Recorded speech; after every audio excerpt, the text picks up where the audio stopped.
ஆமாங்கப்பா, நான் தான். நேரத்துல எங்க வந்த? ஒண்ணு இல்ல, உன்னை பாத்துட்டு போலான்னு வந்தேன். அங்கே என்ன பண்ற? ராத்திரில தூக்கம் வரல, ஏதோ புத்தகம் எடுத்துட்டு போலான்னு வந்தேன். ஏது புத்தகம்? எல்லாம் ஒரு ரூம்ல இல்ல இருக்கு. ஆமா, இருட்டுல வழி தவறி வந்துட்டு போகுது. எடுத்து விட்டுருந்தா நான் எடுத்து கொடுக்குறேன். இல்ல இல்ல, உன்னை ஏன் டிஸ்டர்ப் பண்ணதான். நீ சொல்லுப்பா.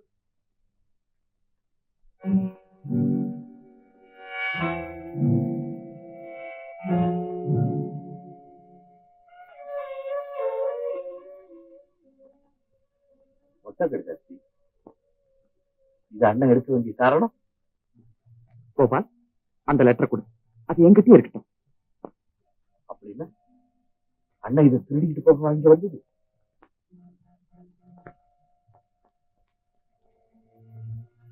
கோபால், ராஜு இந்த நேரத்துல ஏன் வந்துட்டு போறான்? சும்மா வந்துட்டு போறேன். அதெல்லாம் கையில இதான் அந்த மொட்டை கிடையாது. நீங்க அதை நான் பார்க்கல. கொடுக்கு. நீ பார்க்க வேண்டாம், சும்மா கொடுப்பா. எனக்கு தெரியாம இதை எடுத்துக்கிட்டு போலான்னு அண்ணன் வந்திருக்கிறார். ஏன்னு எனக்கு புரியுது. தம்பி, இது ராஜுவோட கையெழுத்து மாதிரி இருக்கு. நீ ஒரு பைத்தியம். ஆமாப்பா, ராஜு பட்டணத்துல படிச்சுட்டு இருக்கும் போது உங்க அப்பாவுக்கு எழுத கழுதாசி எல்லாம் நான் பார்த்திருக்கேன்.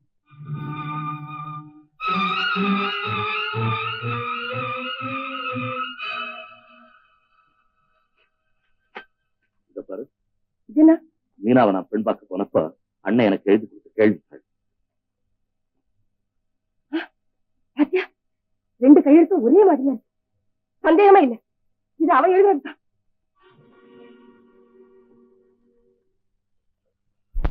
எனக்கு ஞாபகம் இருக்கு, கல்யாணத்துக்கு முன்னாடி இதே மாதிரி ஒரு மொட்டை கிடதாசி அண்ணி வீட்டுக்கு வந்ததாகவும் அதுல என்னை பற்றி ரொம்ப மோசமா இருந்திருந்ததாகவும் அண்ணியே என்கிட்ட சொன்னாங்க.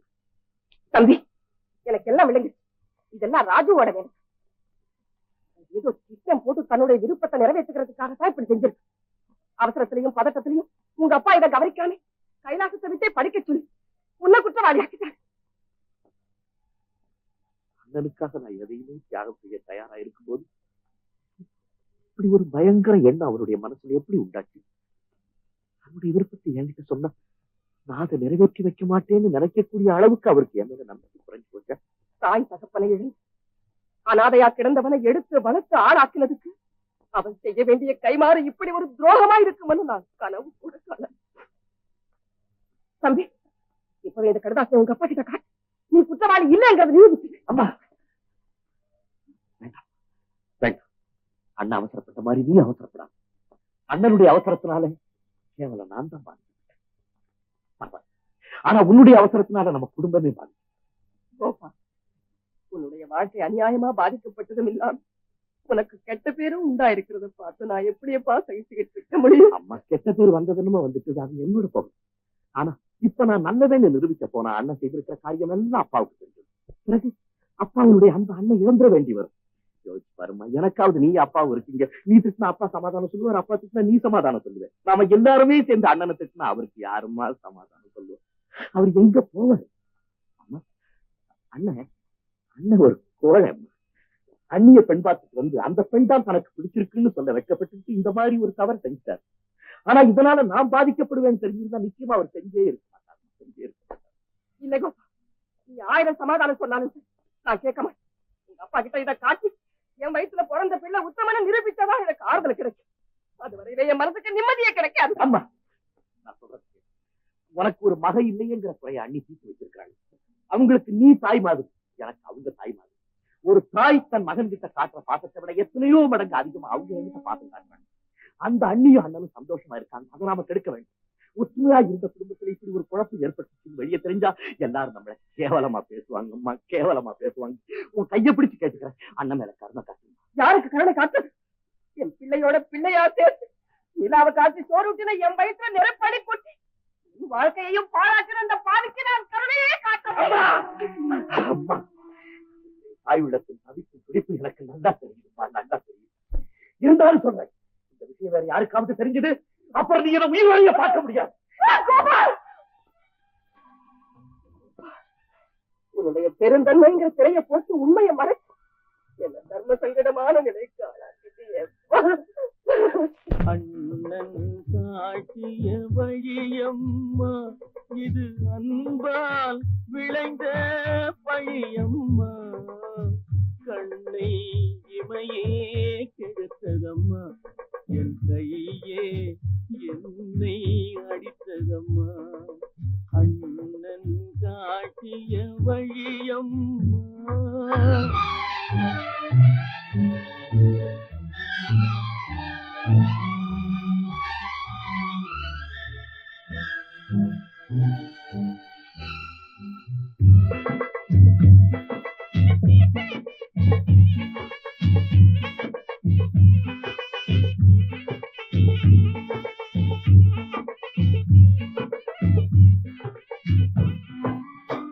தொட்டால் சுடுவது நெருப்பாகும், தொடாமல் சுடுவது சிரிப்பாகும். தொட்டால் சுடுவது நெருப்பாகும், தொடாமல் சுடுவது சிரிப்பாகும். தெரிந்தே கெடுப்பது பகையாகும், தெரியாமல் கெடுப்பது உறவாகும். காட்டிய வழியம்மா, இது அன்பால் விளைந்த பழியம்மா. கண்ணை இமையே கெடுத்ததம்மா, என் கையே என்னை அடித்ததம்மா. அண்ணன் காட்டிய வழியம்மா.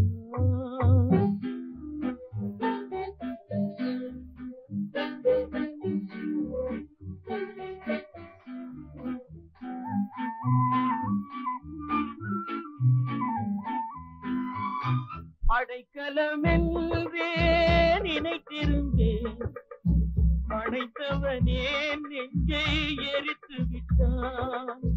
கொடுத்தருள்வாய் என்று வேண்டி நின்றேன், கும்பிட்ட கைகளை முறித்து விட்டான். அண்ணன் காட்டிய வழியம்மா.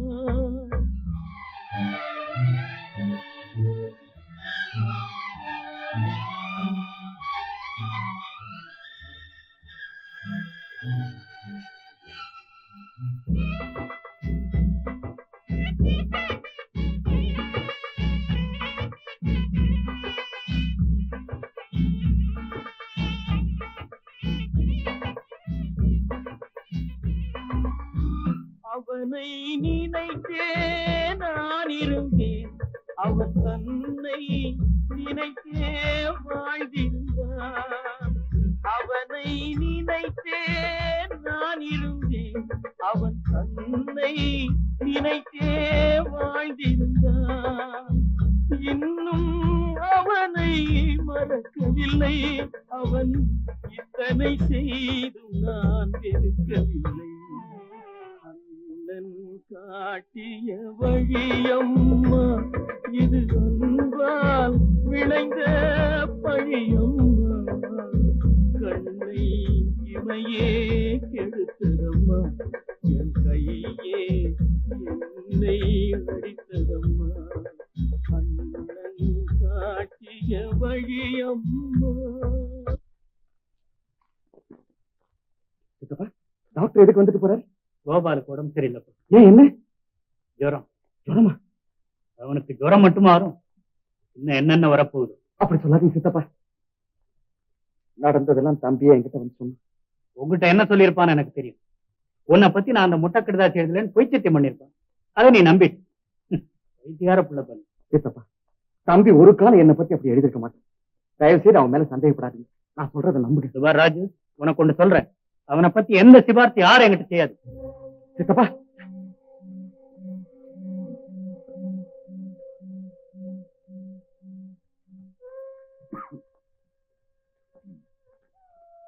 கோபால் கோபால் டெம்பரேச்சர் அதிகமா இருக்கு. கோபால், இதுக்கெல்லாம் காரணம் எனக்கு நல்லா தெரியும். நீ அந்த லெட்டரை பத்தியே நினைச்சு மனசு படைச்சுக்கிட்டு அதைத்தான் நீ எழுதுல நான் சொல்லிட்டேனப்பா. நீ சொன்னா மட்டும் போதுமா? அம்மா, அப்பா கிட்ட கூட நான் சொல்லியிருக்கேன். நீங்க எல்லாம் தம்பியை வீணா சந்தேகப்படுறீங்க. நான் ஒண்ணும் அவன் மேல சந்தேகப்படல. அவன் விதியை நினைச்சுதான் வேதனை. அத்தை, இப்போ எப்படி இருக்கு? அப்படியேதாம்மா இருக்கு. டாக்டர் மருந்து கொடுத்திருக்க. அம்மா, நீங்க ஒண்ணும் கவலைப்படாதீங்க. தம்பியை சீதா கவனிச்சுப்போம். நீங்க போங்கம்மா. வீணா அவளுக்கு என் பாத்திரமா கொடுக்க. இதுல எனக்கு என்ன சிரமம் இருக்கு? அதானே சீதா, தம்பியை கவனிச்சுக்க. நான் வரேன் கோபால்.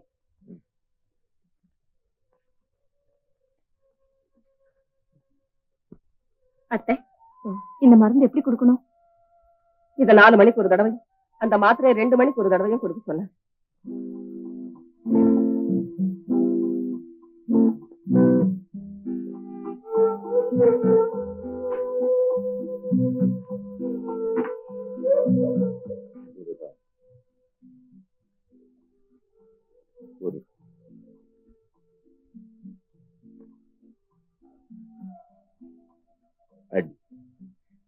நீங்க நல்லா இருக்கு.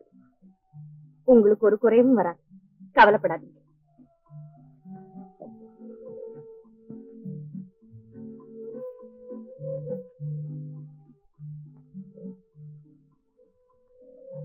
அடி,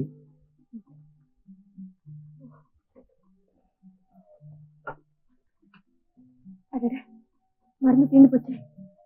என் வியாதியும் தீர்ந்து போச்சு. இனிமே எனக்கு மருந்து வேண்டாம். ஏன் எப்படி பாக்குறீங்க?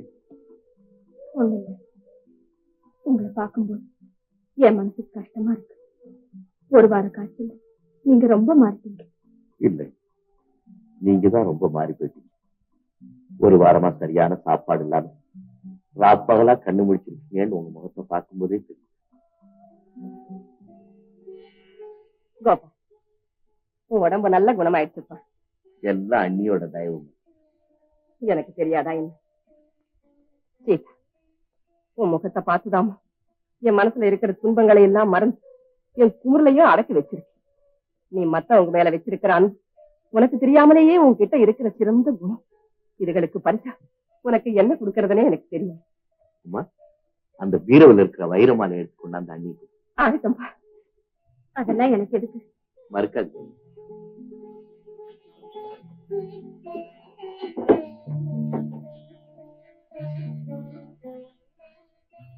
இந்தம்மா வேண்டாம்.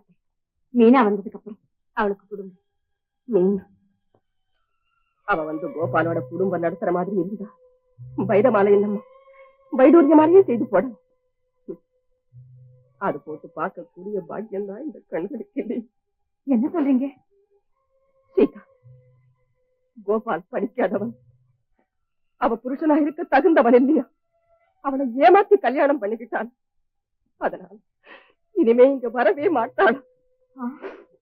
கோபாலோட அப்பாவும் பிடிவாதமா இருக்காரு.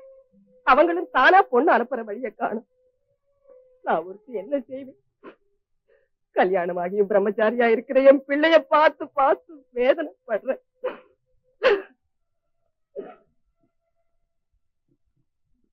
சீதா, எப்ப வந்த?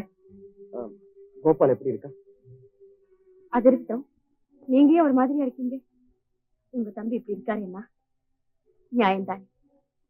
ஒரு குடும்பத்துல புருஷனும் மனைவியும் பிரிஞ்சிருந்தா அது அவங்களுக்கு மட்டும் இல்லை, அவங்கள சேர்ந்த எல்லாருக்குமே கவலையும் கஷ்டமும். இத பாருங்க, நாம எல்லாரும் சந்தோஷமா இருக்கிறதுக்கு நான் ஒரு வழி சொல்றேன். என்ன சீதா? இப்பவே திருச்சிக்கு போய் உங்க தம்பி குத்தவாளி இல்லைன்னு சொல்லி மீனாவை கையோட கூட்டிட்டு வந்துடலாம். ராவ் பகதூரை பத்தி உனக்கு தெரியாது சீதா? இல்லைங்க, என் தம்பி என்னை பத்தி அப்படி எழுத மாட்டான்.